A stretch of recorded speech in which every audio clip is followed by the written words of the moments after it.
On December 24th last year, I was awakened about 7 a.m. by a text message from my son saying that a friend of his was involved in an altercation about 15 minutes from my home, told me that he'd been shot and was lying on the ground, and they were unable to get to him because they didn't know where the perpetrator of the crime was.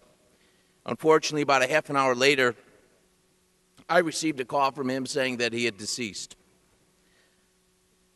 You know, my concern with this bill is that it's all about guns, and there is some input on mental health, but it should be much more than that.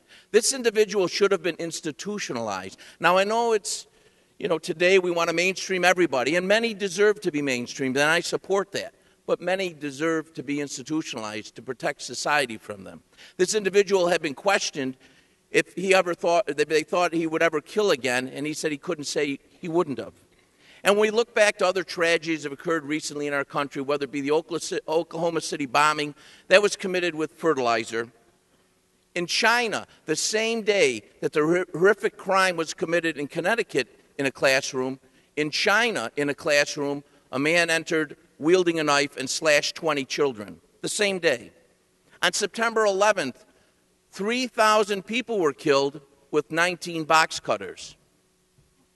And in Webster, where this individual had committed this horrific act, 18 years prior, he killed his grandmother with a hammer.